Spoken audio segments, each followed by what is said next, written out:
feel that last lap, 58 seconds? I had no clue. So yeah, that's awesome. That's what it's going to take in a couple days, I think. Next up will be about 10, 15 seconds faster in the first 3 laps.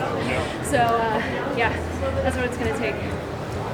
What have you learned from your previous trial experiences? Are you taking this one? Is this meet different from the regular USAs?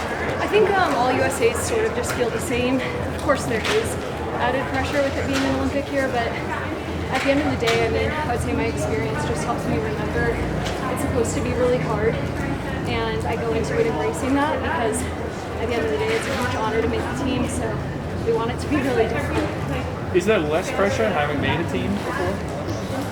I would say yes. I saw one of Anna Hall's posts when she just made the team, and it was like, finally I can breathe. And that's what I told my family 3 years ago. I feel like I didn't know it before, but I took the first deep breath of my life when I made the team. So, I mean, life was sort of like a paradigm shift. There's life before being in the team and after for a lot of us. And for me, I'm in the after, which, there is less pressure, but it's still, I mean, I want to do it again. How do you feel happy with where you're at for this one? Absolutely. I got a little bit later of a start than I wanted. I got kind of sick in March, so that was frustrating looking at my first few races. But realistically, my coach and I are like, usually my best races are in that 4th to 7th or 8th range, and USA's happens to be my 4th, 5th, and 6th. So I felt good about that at least. I'm glad I started when I did.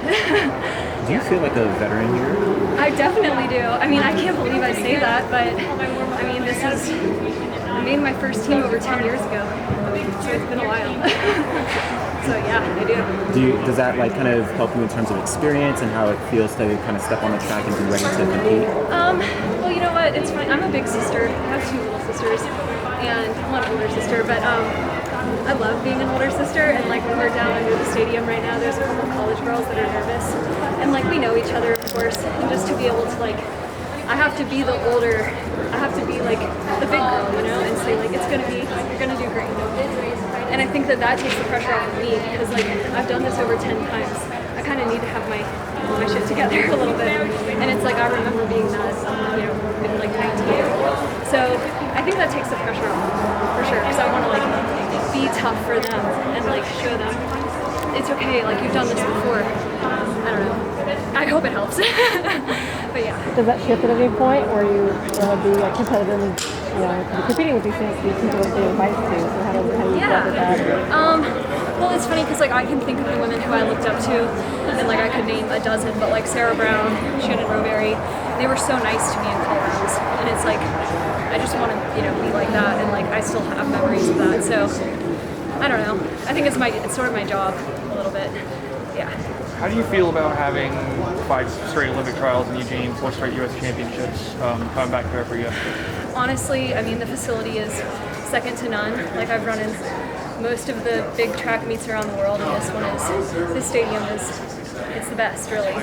Of course, it's tough to get to Eugene, and like, I feel bad for my family sometimes having to come here every year, but because it's expensive. But at the same time, I love routine. I think most of us are creatures of habit, so I think it's good for us in that way. Is that the only drawback, the expense? Is there any other cons to it? Yeah, I think that, honestly, like, there's great fans here.